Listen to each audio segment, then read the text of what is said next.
नमस्कार। गणित का ये पहला दिन है। आज हम लोग एकदम बेसिक से सीखेंगे। हम आपको ये मान करके पढ़ाएंगे कि आपको गणित की एबीसी भी नहीं मालूम है। मतलब आज आप पहली बार गणित पढ़ने जा रहे हैं। हम ऐसा सोच करके आपको हर एक पॉइंट बताएंगे। जो आप पढ़ने जा रहे हैं ये सिर्फ उत्तर प्रदेश की पेट परीक्षा में ही काम नहीं करेगा, बल्कि रेलवे की NTPC, railway group D, video की परीक्षा, राजस्व लेखपाल की परीक्षा, चकबंदी लेखपाल की परीक्षा, बैंकिंग, लोअर पीसीएस, यानी जितनी भी प्रतियोगी परीक्षाएं एक दिवसीय होती हैं सब में ये काम करेगा। क्योंकि मैं इस तरह से आपको बताऊंगा कि आपका कोई भी पॉइंट छूटेगा नहीं। मतलब जो भी मैं टॉपिक पढ़ाऊंगा उस टॉपिक से एक भी प्रश्न आप छूट जाए ऐसा नहीं होगा, चाहे जिस परीक्षा का हो, चाहे जो प्रैक्टिस सेट हो। तो आप एक कॉपी ले लीजिए, मतलब मोटी कॉपी, और उसमें पहले दिन से लेकर के आखिरी दिन तक, जब तक मैं गणित का वीडियो डालूंगा इस सीरीज में, आप पूरा नोट करिएगा और देखिएगा कि गणित में जहां आप जीरो थे सचमुच आप जीरो से हीरो बन गए। ठीक है, चलिए शुरुआत करते हैं। आज हम लोग सीखेंगे संख्याएं क्या होती हैं, संख्याओं का महत्व क्या होता है, ये कितने प्रकार की होती हैं, क्योंकि गणित की शुरुआत संख्याओं से ही होती है। देखिए, आप कॉपी में जो भी लिखते हैं उसमें दो चीजें आप लिखते हैं। एक तो लिखते हैं आप अक्षर, या फिर आप लिखते हैं अंक या संख्या। इन दोनों के अलावा तीसरा कुछ भी आप नहीं लिखते। अक्षर में आप कैसे ज्ञ तक कर सकते हैं, कैसे ज्ञ तक, या ए से जेड तक। इसी तरह से दूसरी भाषाओं में भी जिस तरह का होता है शब्द वो अक्षर में आएगा, यानी कि आप या तो अक्षर लिखेंगे, जैसे किसी का नाम लिखना हुआ तो वो अक्षर है। अंक में आप क्या लिखेंगे, 1 लिखेंगे, 0 लिखेंगे, 0.5 लिखेंगे, 2/5 लिखेंगे, 100 लिखेंगे, इस तरह से। तो आप समझ गए मैं क्या बताना चाह रहा हूं कि आप या तो अक्षर लिखेंगे या तो अंक लिखेंगे, है ना। अब इसी अक्षर को जो क से ज्ञ तक है या ए से जेड तक है, इसी को चर पद कहा जाता है। क्या कहा जाता है? चर। और अंकों को बोला जाता है अचर। ठीक है, चर और अचर। जैसे आपसे ये कहा जाए कि ए, बी और 3 में कौन चर है कौन अचर है, तो ए और बी चर है और 3 क्या है? अचर है। यानी कि अक्षरों को हम चर कहेंगे और अंकों को हम अचर कहेंगे। अचर जो होता है यानी कि जो अंक होता है वो कभी बदल नहीं सकता। उदाहरण के लिए, जहां अगर आपको 5 लिखना है तो आप वहां 5 ही लिखेंगे, 6 नहीं लिख सकते, 7 नहीं लिख सकते, 4 नहीं लिख सकते। 5 तो 5। जैसे उदाहरण के लिए, अगर 3 धन 2 बराबर 5 होता है तो आप 5 ही लिखेंगे, कभी भी 6, 7, 8 ऐसा नहीं लिखेंगे। यानी जो न बदले वही अचर है। और अगर जहां पे आपको ए लिखना है, जरूरी नहीं है कि आप ए लिखें, आप वहां पे एक्स भी लिख सकते हैं, आप वहां पे जेड भी लिख सकते हैं। ये एक प्रतीक के रूप में होता है, यानी ये बदल सकता है। तो जो बदल सकता है, जिसे लिखना आपकी पसंद पर निर्भर करता है कि आप वहां पे ए लिखेंगे या बी लिखेंगे या जेड लिखेंगे, वो चर है। लेकिन जो बदल नहीं सकता, जिसे लिखना ही लिखना है, वो क्या है? अचर है। तो हम लोग अचर यानी कि अंक यानी कि संख्याओं के बारे में आज हम लोग विस्तार से सीखेंगे कि संख्याएं कितने प्रकार की होती हैं। देखिए, जो संख्या होती है, संख्या, इसी को अंग्रेजी में नंबर बोला जाता है। नंबर्स, संख्याएं, ये मुख्य रूप से 3 प्रकार की होती हैं। वैसे इनके आप प्रकारों में कई प्रकार पढ़ेंगे, कम से कम 20 प्रकार पढ़ेंगे आप, लेकिन वो उप प्रकार हैं। यानी इन तीनों के ही जब कई भागों में बांटेंगे तब वो बहुत ज्यादा भागों में बंट जाएगा, लेकिन मुख्य रूप से 3 होता है, जिसमें पहला है पूर्णांक, दूसरा है दशमलव और तीसरा है भिन्न।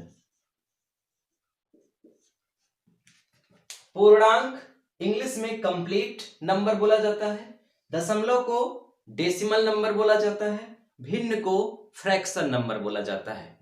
तो पूर्णांक, दशमलव और भिन्न मुख्य रूप से यही 3 प्रकार की संख्याएं होती हैं। यही तीनों प्रकार आपको अच्छे से जानना पड़ेगा। बाकी जो प्रकार होते हैं वो आपको धीरे धीरे जब उनकी आवश्यकता पड़ेगी वो मिलते रहेंगे। जो पूर्णांक होता है, पूर्णांक का मतलब होता है पूरा का पूरा, जैसे कि 0, जैसे कि 1, जैसे कि 10, जैसे कि 15। ये पूरी की पूरी संख्या है। 15 एक पूरी संख्या है, आधी अधूरी नहीं है। 10 एक पूर्णांक है, यानी कि पूरी की पूरी संख्या है। 0 एक पूरी की पूरी संख्या है। लेकिन अगर लिख दिया जाए 1.5 तो क्या होगा? ये पूरी संख्या नहीं है, ये 1 से ज्यादा है और 2 से कम है, यानी कि 1.5 है। पूरा नहीं है ना, दशमलव है। इसी तरह से लिख दिया जाए 0.4, ये भी पूरा नहीं है, दशमलव लगा है। यानी कि जिस भी संख्या में दशमलव लगा हो आप उसको डेसिमल नंबर यानी कि दशमलव संख्या बोलेंगे, जिसे पहचानना सबसे सरल है। जो पूरी की पूरी हो, दशमलव न लगा हो, भिन्न भी न हो, वो पूर्णांक है। जिसमें दशमलव लगा हो वो दशमलव है, और जो भिन्न के रूप में लिखी हो वो क्या है? भिन्न संख्या है। यानी इसमें एक लाइन खींची रहती है, इसके ऊपर जो रहता है उसको अंश बोला जाता है और नीचे वाले को हर, और इस लाइन को बटे बोला जाता है। 1/2, यानी 1 अंश है, 2 हर है, 2 सही 1/3।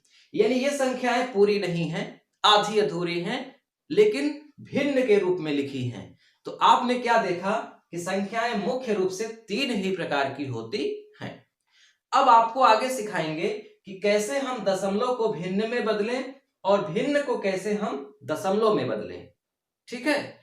जब आप इसे बदलना सीख जाएंगे तब आपका जो कार्य शुरू होगा वो ये होगा कि दशमलव में छोटी बड़ी की पहचान कैसे करें, इन्हें आरोही अवरोही में कैसे लिखें, इनका जोड़ घटाना गुणा भाग कैसे करें, और वही काम भिन्न में भी। लेकिन पहले इन्हें एक दूसरे को बदलना आना चाहिए। तो देखिए, आप एक छोटा सा उदाहरण देखिए। जैसे मैं एक संख्या लिख देता हूं 5। अब आपसे पूछा जाए कि बताइए ये 5 क्या है, पूर्णांक है कि दशमलव है कि भिन्न है? तो आप तुरंत उत्तर दे देंगे कि 5 एक पूर्णांक संख्या है। अब इसी 5 को अगर हमें दशमलव में लिखना हो तो हम लिख देंगे 5.0। यही 5 दशमलव संख्या बन गई। यानी कि अगर कोई व्यक्ति ये कहे कि मेरे पास 5 रुपया है, दूसरा वाला कहे मेरे पास 5.0 रुपया है, तो दोनों के पास बराबर है, किसी के पास कम ज्यादा नहीं है। क्योंकि गणित का ये नियम ही है कि जो संख्या पूरी तरह से लिखी रहती है, भिन्न या दशमलव में नहीं होती है, आप उसमें दशमलव लगा के 0 लिख देंगे तो उसका मान नहीं बदलता। यानी इसमें दशमलव 0 छिपा है, दशमलव 0 इसमें क्या है? छिपा है। ठीक है? अब इसी तरह से इस 5 को अगर आप भिन्न में लिखेंगे तो आप लिखेंगे 5/1। इसका मतलब ये तीनों का मान बराबर है। यानी कि 2 चीजें आप सीखे, जो भी संख्या लिखी हो पूर्णांक में, उसके अंदर 2 चीजें छिपी रहती हैं। क्या? एक तो दशमलव छिपा रहता है, दशमलव 0। ये कितना भी 0 हो सकता है, 2 0, 3 0, 50 0, 1000 0, 0 तो 0। यानी कि दशमलव के बाद 0, यानी दशमलव 0 हर संख्या में छिपा रहता है। तो आप अगर ऐसे लिखा है तो आप ऐसे भी लिख सकते हैं। और दूसरी चीज कि जो पूर्णांक संख्या होती है, अगर उसे हम भिन्न बनाते हैं तो वो अंश मानी जाती है। यानी कि सभी पूर्णांक संख्याएं अंश होती हैं। इसीलिए 10 ऊपर लिख करके 1 नीचे लिख देंगे। इसका मतलब ये हुआ कि अगर 10 में 1 का भाग करेंगे तो 10 ही आएगा। इसका मतलब कि 10 के नीचे हर के रूप में 1 अपने आप छिपा रहता है, लिखा नहीं जाता। ये बात समझ में आ गई। अब परीक्षा में या आपको सिखाने के लिए आपको बताएं कि कभी भी आपको ये नहीं कहा जाएगा कि पूर्णांक को दशमलव में बदलो या पूर्णांक को भिन्न में बदलो, क्योंकि पूर्णांक है तो दशमलव तो है ही। दशमलव लिख के 0 लगा दो, दशमलव हो गया, नीचे 1 लिख दो, भिन्न हो गया। तो ये तो सिखाना ही नहीं है, ये तो आप सीख ही गए कि पूर्णांक को दशमलव में कैसे बदले और भिन्न में कैसे बदले। अब दूसरी बात, कभी भी ये नहीं कहा जाएगा कि दशमलव को पूर्णांक में बदलो, क्योंकि जो वास्तविक दशमलव संख्या होगी वो कभी पूर्णांक में नहीं बन पाएगी। ये वास्तविक दशमलव संख्या नहीं है। इसे तो हम अपने सहूलियत के लिए कहीं इसका प्रयोग हो, कभी कभी क्या होता है ना कि पूर्णांक की जरूरत नहीं होती है, दशमलव की जरूरत होती है, तो पूर्णांक को हम दशमलव बना देते हैं। तो ये वास्तविक रूप से दशमलव संख्या नहीं है, पूर्णांक ही है। लेकिन जो वास्तविक दशमलव हो जाएगी, जैसे 0.5, ये आधी अधूरी संख्या है। अब इसे कह दिया जाए पूर्णांक बनाओ तो ये नहीं बन पाएगी। इसलिए आपसे ये कभी नहीं कहा जाएगा कि दशमलव को पूर्णांक में बदलो या भिन्न को पूर्णांक में बदलो। कहने का मतलब पूर्णांक से आपको दशमलव में, पूर्णांक से आपको भिन्न में न जाना पड़ेगा, और न ही दशमलव से पूर्णांक में और न ही भिन्न से पूर्णांक में आना पड़ेगा, बल्कि आपको बदलना क्या पड़ेगा, भिन्न से दशमलव और दशमलव से भिन्न। यही आपको सीखना है। देखिए लिखा है भिन्न को दशमलव में बदलो। पहली सवाल, 1-2 उदाहरण देख लीजिए, समझ जाएंगे। लिखा है 1/2, दूसरी सवाल में लिखा है 3/2। इन्हें आपको दशमलव में बदलना है। मैंने बताया ना कि भिन्न को पूर्णांक में बदल नहीं सकते, तो दशमलव में ही बदलने के लिए कहा जाएगा। तो 1/2 को दशमलव में बदलेंगे तो कैसे करेंगे? बटा माने होता है भाग, ठीक है, बटे का मतलब भाग, और भाग के रूप में यानी किसका भाग देना है? 2 का भाग देना है। किसमें देना है? 1 में। जैसे यहां 3/2 लिखा है तो 2 यहां लिखना है और 3 यहां। मतलब जो अंश है उसको बीच में लिखना है और जो हर है उसको बाएं साइड लिखना है, जिससे भाग करना है। नीचे वाली को बाहर, ऊपर वाली को अंदर, ये ध्यान में रखिएगा। अब अगर इसको देखिए तो 2 का पहाड़ा पढ़िए 3 से ज्यादा ना हो, एक बार जाएगा, 2 1 कम 2, 3 में 2 गया 1। अब भिन्न को जब भी दशमलव में बदलने के लिए कहा जाएगा तो नीचे शेष नहीं बचना चाहिए। अगर शेष बच गया तो फिर दशमलव कहां बने? तो शेष न बचे इसीलिए दशमलव बनाया जाता है। अब यहां अपने आप दशमलव लगा देंगे और जैसे ही दशमलव लगाएंगे वैसे ही ऑटोमेटिक यहां 0 उतर जाएगा, यानी यहां दशमलव बराबर यहां 0। ये नियम है गणित का। ये क्यों होता है, ये जब आप आगे बढ़ेंगे ना तब आपको हम सिखाएंगे, लेकिन अभी आप केवल नियम याद रखिए कि जब शेष बचा तो यहां दशमलव लगा करके 0 बढ़ा दिया। अब फिर से 2 का पहाड़ा पढ़िए 10 से ज्यादा ना हो, 2 पंच 10। अब की बात शेष नहीं बचा, 10 में 10 गया कुछ नहीं, रुक जाइए, क्या आया? 1.5। तो 3/2 जो भिन्न थी वो दशमलव बन गई 1.5। इन दोनों का मान अलग अलग नहीं है। जैसे कोई कहे कि मेरे पास 3/2 रुपया है और कोई कहे मेरे पास 1.5 रुपया है, तो किसके पास ज्यादा है? किसी के पास ज्यादा नहीं, दोनों के पास बराबर है। इसीलिए तो बराबर का चिन्ह लगा है। बराबर का मतलब जितना बाएं है उतना ही दाएं है, बस रूप अलग अलग है। बाएं वाली भिन्न है, दाएं वाली दशमलव है। इसी तरह से पहली वाली में यहां 2 है, यहां 1 है, तो 2 का तो 1 में भाग होगा ही नहीं, क्योंकि 2 बड़ा है 1 छोटा है। तो जब भाग ना हो तब 0 बार ले जाइएगा, 2 0 में 0। यहां चला गया था 2 1 कम 2, लेकिन यहां तो 2 से 1 कम है ना, इसलिए 2 0 में 0, 1 में 0 गया 1, शेष बच गया। मैंने बताया कि जब शेष बच जाए तब आप यहां दशमलव बढ़ाइएगा और यहां 0 लिख दीजिएगा, 2 पंचे 10 कट गया, क्या आया 0.5, यानी 1/2 का मतलब 0.5। यही नियम है भिन्न को दशमलव में बदलने का। कभी कभी होता है कि एक बार में नहीं कटता, तो आप कई बार में ले जाएंगे। जैसे मान लीजिए लिखा है 2/3, इसे आप दशमलव में बदलिए और एक संख्या और लिख देते हैं 3/4, इसे भी दशमलव में बदलिए। तो पहले 3/4 को देख लेते हैं। 4 यहां लिख दिया और 3 यहां लिख दिया, भाग किया, 4 0 में 0, 3 में 0 गया 3। मैंने बताया ना कि जब शेष बच जाए तो दशमलव बढ़ा दो, दशमलव बढ़ा दिया 0, 30 हो गया, 4 सत्ते 28।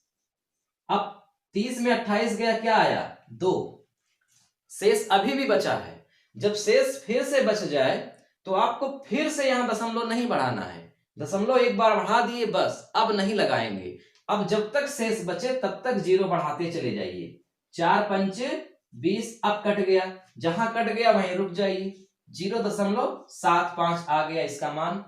इसमें देखिए 2/3 में 3 यहां लिखा, 2 यहां लिखा, क्योंकि 3 का भाग देना है। 3 0 में 0, 2 आया, दशमलव बढ़ा के 0 उतारा, 3 छंग 18, शेष बच गया 2, फिर से 0 बढ़ा दीजिए, फिर 3 छंग 18, फिर शेष बच गया 2। इसका मतलब ये हर बार 2 बचता ही रहेगा। जब हर बार 2 बचता ही रहेगा तो आप छोड़ दीजिए, लिख दीजिए 0.66, चाहे तो एक बार और लिख दीजिए। अभी मैं आपको जब और आगे पढ़ाऊंगा तब मैं आपको सिखाऊंगा कि भिन्न को दशमलव में बदलने के लिए जब बार बार वही अंक आता है तो उसका थोड़ा सा नियम अलग होता है, वो आगे मैं आपको सिखाऊंगा। लेकिन अभी आप इतना याद रखिए कि भिन्न को दशमलव में बदलने के लिए हम भाग करेंगे, और दशमलव के बाद अगर एक अंक में कट गया तो ठीक है, 2 अंक में कट गया तब भी ठीक है, नहीं तो हम 3 बार ले जाएंगे, 3 बार तक ले जाएंगे, कटे चाहे न कटे। अब इसी तरह से अगर इसका उल्टा करना हो, दशमलव को भिन्न में बदलना हो, तब क्या करेंगे? तो देखिए दशमलव को भिन्न में बदलिए। अब दशमलव संख्याएं हैं, इन्हें भिन्न में बदलना है। जब दशमलव को भिन्न में बदलना है तो क्या करेंगे? भिन्न के लिए क्या होता है कि बटे का निशान लगाया जाता है, ये लाइन बटे की होती है, इसका मतलब इसके ऊपर कुछ लिखा जाएगा जिसे हम अंश कहेंगे, इसके नीचे कुछ लिखा जाएगा जिसे हम हर कहेंगे। तो जब भी दशमलव को भिन्न में बदलने के लिए कहा जाए, आप एक लाइन आंख बंद करके खींच दीजिए। अब यहां जो लिखा है दशमलव को छोड़कर पूरा लिख दीजिए, 0.5, दशमलव को छोड़ के पूरा लिख दीजिए। यहां क्या लिख देंगे? 16, यहां क्या लिख देंगे? 225। मैंने क्या बताया कि जब भी दशमलव को भिन्न में बदलने के लिए कहा जाए तो आप बटे का चिन्ह लगा करके उसके ऊपर अंश के रूप में ये पूरी संख्या लिख दीजिए, दशमलव छोड़ करके, यानी कि दशमलव के पहले वाला भी और दशमलव के बाद वाला भी। एक काम कर सकते हैं, अगर दशमलव के पहले 0 है तो उस 0 को यहां लिखने की आवश्यकता नहीं है, और अगर लिख भी दिए तो गलत होने वाला नहीं है। अब लिखने के बाद क्या करेंगे, ये देखेंगे कि दशमलव के बाद कितना अंक है। दशमलव के बाद जितना भी अंक है, एक बढ़ाकर उतना 0 लिखना है। एक क्यों बढ़ाना है नीचे? मैंने बताया था ना कि किसी को भी भिन्न बनाना हो तो उसके नीचे हर के रूप में एक लिखना ही है। जैसे यहां 16 है तो मैंने एक अपने आप यहां लिख ही दिया। अब दशमलव के बाद एक अंक है तो एक 0 लिख दो, यहां भी एक लिखो, और दशमलव के बाद 2 अंक है तो 2 0 बढ़ाओ। यानी कि दशमलव के पहले क्या लिखा है उससे कोई लेना देना नहीं है, उसको तो उतारना ही उतारना है, लेकिन दशमलव के बाद जितना अंक है एक लिखने के बाद उतने 0 बढ़ाने हैं। 2 अंक है तो 2 0, 3 अंक है तो 3 0, 4 अंक है तो 4 0। उसके बाद अब इसे आप काट करके छोटा कर दीजिए, यानी ऐसी संख्या ढूंढिए जिसके पहाड़े में ये दोनों आता हो। जैसे 5 के पहाड़े में दोनों आता है, 5 एकम 5, 5 दूना 10, तो 0.5 का भिन्न रूप हुआ 1/2 और 1/2 का दशमलव रूप हुआ 0.5। ऐसी कौन सी संख्या है जिसके पहाड़े में ये दोनों आता हो? तो वो है 2। 2 अट्ठे 16, 2 पंचे 10। अब कोई संख्या नहीं है ऐसी जिसके पहाड़ा में ये दोनों आ जाए। भाई दोनों आएगा तभी दोनों काटेंगे, ऐसा नहीं कि 4 के पहाड़ा में 8 आता है तो 4 दूनी 8 काट दीजिए, लेकिन 5 तो आता ही नहीं है। तो ऐसा नहीं करना है, दोनों कटना चाहिए। जैसे यहां देखिए, यहां पे अगर आपको ध्यान हो तो 25 के पहाड़ा में दोनों आ जाएगा। 25 9 225 और 25 चौके 100। अब इसका भिन्न रूप 9/4, इसका भिन्न रूप 8/5, इसका भिन्न रूप 1/2। यही तरीका है दशमलव को भिन्न में बदलने का। तो आपने दोनों चीज देखा, भिन्न को दशमलव में कैसे बदलें, दशमलव को भिन्न में कैसे बदलें। अभी ये आपका कंप्लीट नहीं हुआ है, अभी ये एक टॉपिक में आएगा, स्पेशल एक टॉपिक है गणित में कि दशमलव को भिन्न में कैसे बदलें। उसमें फिर परीक्षाओं में किस तरह की सवाल आई हैं वो भी आप देखेंगे। अभी एक बेसिक चीज सीख रहे हैं, जिस चीज से आप गणित की और भी सवालें लगाना सीखेंगे। जैसे उदाहरण के लिए, अगर आपको गुणा लगाना सीखना है तो आपको सबसे पहले पहाड़ा आना चाहिए, यानी 2 से 20 तक कम से कम पहाड़ा याद होना चाहिए, तभी आप गुणा कर पाएंगे। पता चला अगर आपको जोड़ सीखना है और आपको अंक की पहचान ही करनी नहीं आती तो कैसे जोड़ेंगे? यानी पहले अंकों की पहचान करनी आनी हो, उसके बाद ये पता हो कि कौन अंक छोटा है कौन अंक बड़ा है, तब आप जोड़ सीखेंगे, तब आप घटाना सीखेंगे। ठीक उसी तरह से आप गणित में जो आगे आप पढ़ेंगे, लघुत्तम, महत्तम, परसेंटेज, चाल समय, है कि नहीं, इंटरेस्ट यानी कि ब्याज, मिश्रण, ये जो सब कुछ सीखेंगे आप, उन सब में इसकी आवश्यकता बार बार पड़ेगी कि दशमलव को भिन्न में कैसे कन्वर्ट करें। बहुत छोटी चीज है, इसीलिए मैंने आपको थोड़ा सा बताया है, हिंट दिया है, लेकिन इसका अलग से एक टॉपिक है जिसमें आप सीखेंगे कि दशमलव संख्याओं में ही आरोही अवरोही कैसे होगा, जल्दी से आरोही अवरोही हम कैसे पहचान पाए, यही भिन्न में भी होगा।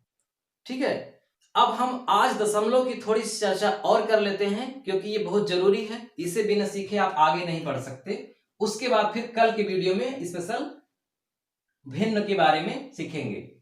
देखिए जैसे लिखा हो 0.5 और लिखा हो 0.50। अब आपसे ये पूछा जाए कि बताइए इसमें कौन सी संख्या बड़ी है।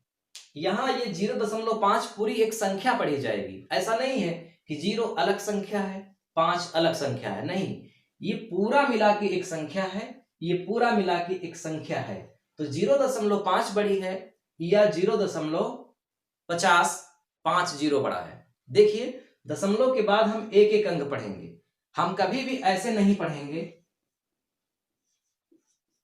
21.45, हम हमेशा पढ़ेंगे 21.45, और भी आगे है तो इसे 456 नहीं पढ़ेंगे, 4 5 6 पढ़ेंगे। क्यों ऐसा करते हैं?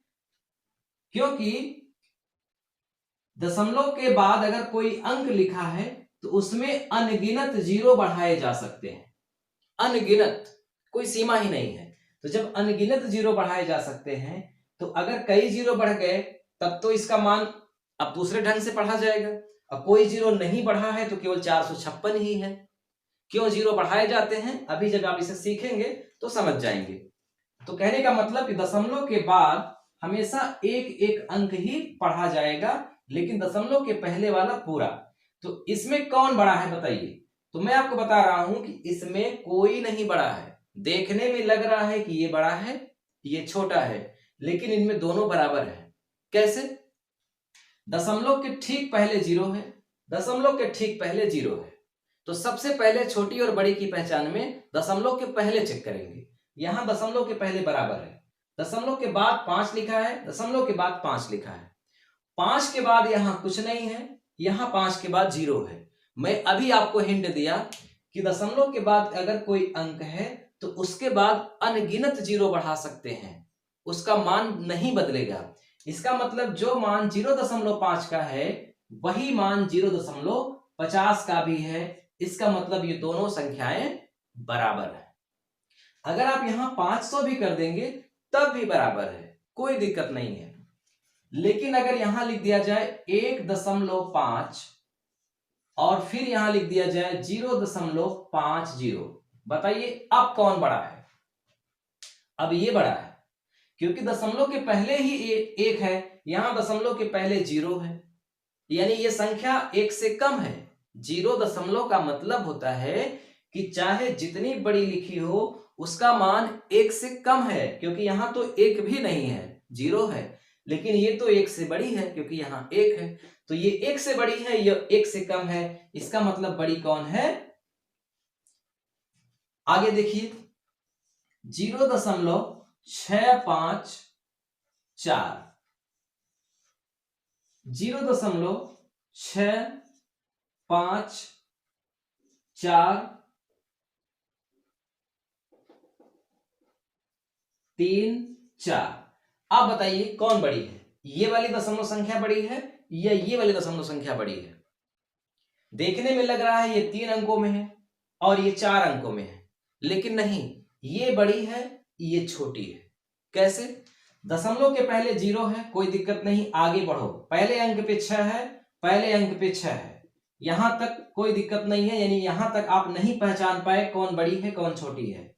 अब दूसरे अंक पे 5 है, दूसरे अंक पे 5 है, यहां भी नहीं पहचान हो पाई। तीसरे अंक पे 4 है और यहां तीसरे अंक पे 3 है। तो जब यहां तीसरे अंक पे 4 है, वहां तीसरे अंक पे 3 है, तो 3 से 4 बड़ा होता है, इसका मतलब ये संख्या बड़ी है। अब इसके बाद चाहे जितनी बड़ी बड़ी संख्या लिख दिया जाए, 3 के बाद चाहे 9 ही लिख दिया जाए, वो हमेशा छोटी मानी जाएगी इससे। यानी आपको अंकों का ध्यान रखना है। जिस अंक पे ये है, अगर मान लीजिए यहां पे हम लिख दें 5,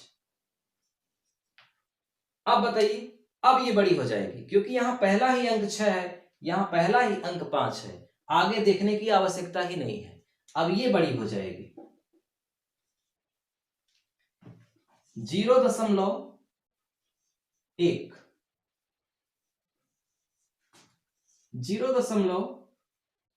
0.001245699। बताइए कौन बड़ी है? ये बड़ी है या ये? मुझे लगता है अब आप समझ गए होंगे, ये संख्या बड़ी है। कैसे बड़ी है? दशमलव के जस्ट बाद ही, यानी पहला ही अंक 1 है और यहां दशमलव के बाद जस्ट बाद 0 है, तो ये बड़ा है और 0 छोटा है। उसके बाद चाहे जो लिखा हो वो इससे छोटा ही रहेगा। इसका मतलब ये हुआ कि यहां 10 है और यहां पे 1 है, तो 10 बड़ा होता है, 1 छोटा होता है। यहां 0 नहीं लिखा जाएगा ना, मैंने बताया कि 0 छिपा रहता है, आवश्यकता पड़ने पर 0 बढ़ा सकते हैं। अगर आप इसको 3 अंकों तक बढ़ाते हैं 0, तो इसको भी 3 अंकों तक देख लीजिए, तो यहां 3 अंकों तक 100 हो गया और यहां 3 अंकों तक 12 ही हुआ। इस आधार पर भी ये बड़ी है। इसीलिए मैंने आपसे बताया था कि दशमलव के बाद एक एक अंक पढ़ा जाता है, पूरा नहीं, क्योंकि जितनी आवश्यकता 0 की होगी उतने 0 बढ़ाए जाएंगे।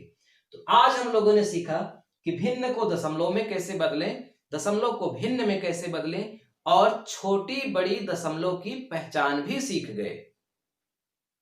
अब अगले वीडियो में हम लोग सीखेंगे कि भिन्न में छोटी बड़ी की पहचान कैसे करें और फिर हम इन्हें कैसे जोड़ें, यानी कि दशमलव संख्याओं को कैसे जोड़ें, कैसे घटाएं, कैसे गुणा करें और कैसे भाग करें, और फिर यही प्रक्रिया भिन्न के भी साथ होगी। तो वीडियो कैसा लगा? अच्छा लगा हो तो लाइक करिएगा, कमेंट करिएगा, कुछ आप सुझाव देते हैं तो जरूर बताइएगा मुझे, ठीक है। कोई आपका प्रश्न है जो इससे नहीं समझ में आया है और आप चाहते हैं कि इसी से संबंधित है, तो आप कमेंट बॉक्स में उसको लिखकर हमसे पूछ सकते हैं, ठीक है। मिलते हैं अगले वीडियो में, नमस्कार।